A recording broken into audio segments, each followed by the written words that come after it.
I'm glad to see you again.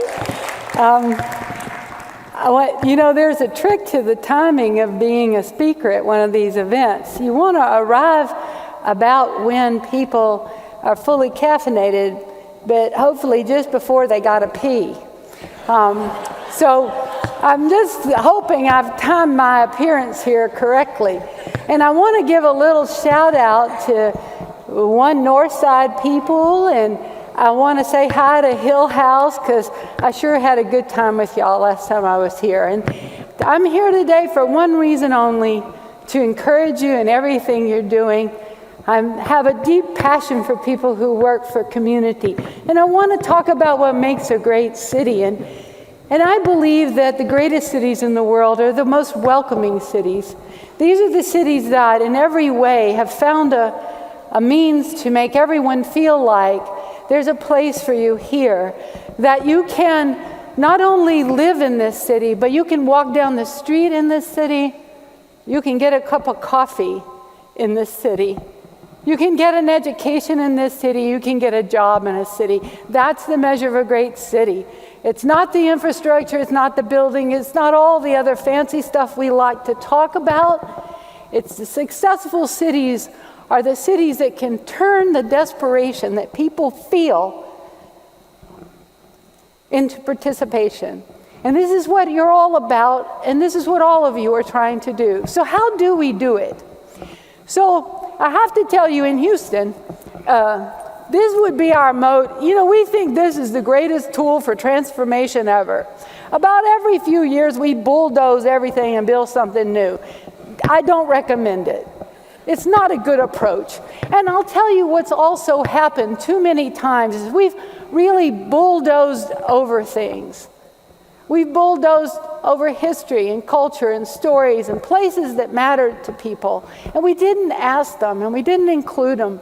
And really, there's just two reactions to being left out, to being written off. One is rage, the other despair. And they're both expensive. And when the invoice comes due, it's going to cost much, much more than it would have to do it right in the first place. So, because there's something about us, in our spirit, we don't want to be told that we don't matter, that we don't count, that what matters to us is not a part of the equation. So much community development work now has to start with I'm sorry. Because when we go into community, we're standing on sacred ground. And it's the ground where people have lived their lives and raised their families and cared for their children and dreamed and hoped and worked for a better future. And we're standing on that ground where people have spilt their blood and energy toward that future. And oftentimes, horrible things have happened before we arrive. And you can never be a good leader. You can never be a real community developer if you can't stand on that ground and own that and say, I am so sorry. So sorry for what came before. So sorry that with all we knew to do, it was not enough and it left you out.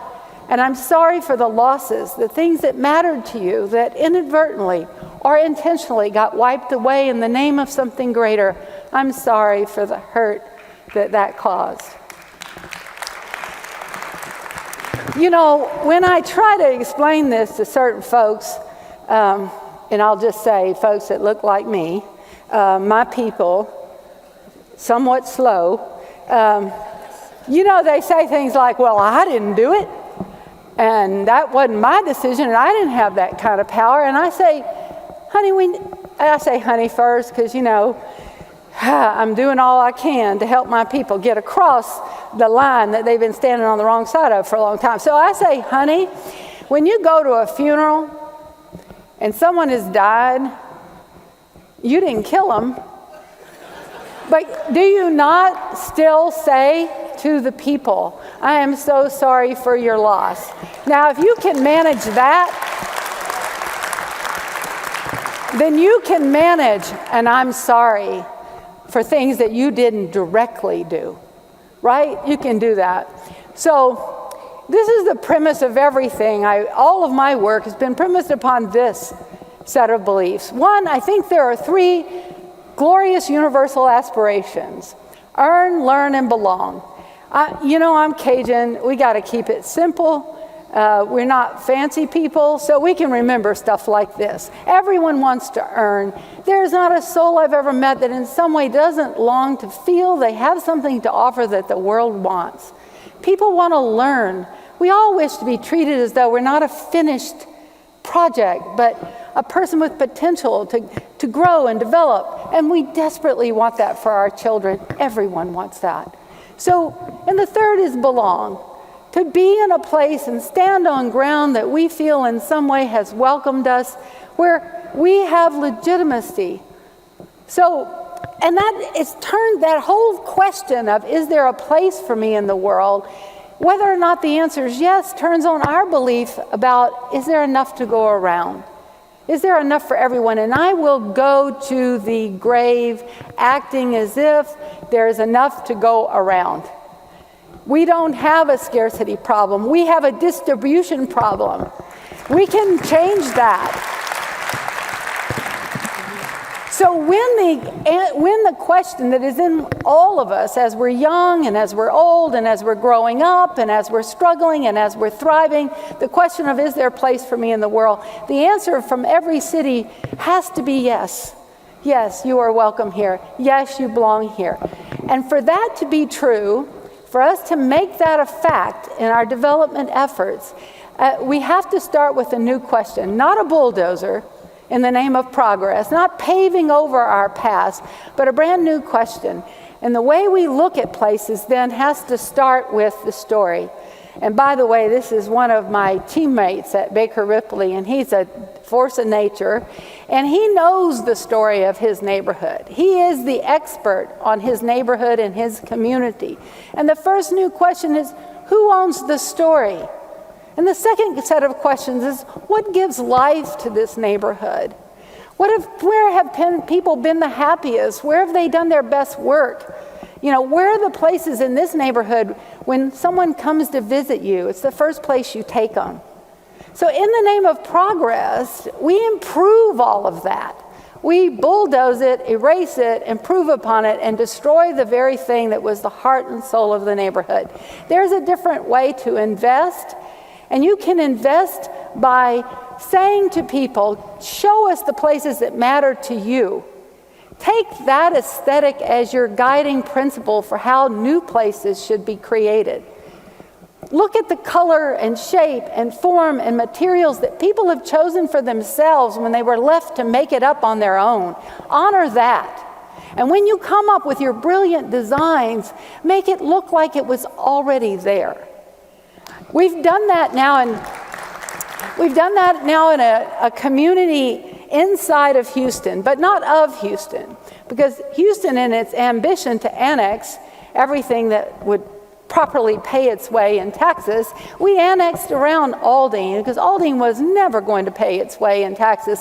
So in the inside of the fourth largest city is a community that is in the city, but not of the city. And so people in Aldine decided that, having been left on their own, they'd just do exactly what they wanted. Minus the ordinances, they built what they liked. And they built it the way they wanted it to work. And they built it with the materials they had available. And our first principle in working with them, first, go where you're invited, do what you're asked to do. Our first principle was, whatever we build with this community needs to look like it was already here, and it was already of their own dream and their own making. So when you go to communities, the leaders that we need, the people that we need, they're already there. And in this city, I want to say to you, all the people that are needed to make this a great city, they're already here. There are so many headlines in this country and so many conversations that sound like, oh, we'd be a great city if only we had better people. We'd be a fabulous country if we could just find better people. And I honestly don't understand where that comes from. These are our people. There's no planet nearby with the Human Resources Department where we go get better people. So every city, it's about investments in people. Those are permanent, they last, and if we treat the people as the first resource and make them the city, then we'll have success. For community developers, these are my words for you. Be relentless. These messages, this way of working, the world's not going to embrace it. Your arms are going to grow tired from swimming upstream against a tide of people that want another needs assessment.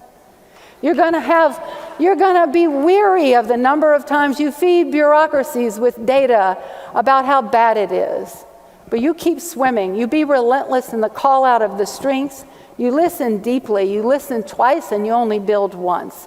And when you do that, then you build vibrant places like this one that reflect the dreams of community.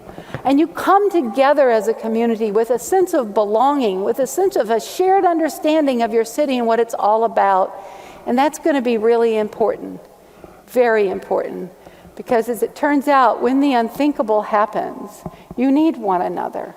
And the unthinkable always happens. We live in a world, I have to always break the news to people, this ain't heaven, it's earth. Shit goes wrong. And, that's it. And, it started raining in Houston last year, and it just kept raining, and it rained some more, because, in Texas, we're going to do it. Even if we screw it up, we're going to do it real big. So we did Harvey real big, and we really needed each other. And we remembered, again, how vital community is and how much we must be together in the spirit of what makes a city great and own that. So we have a new joke in Houston. How many guys does it take to float a pickup truck? As it turns out, one from every country. That's how we do it. So I want to leave you with this. You own this city.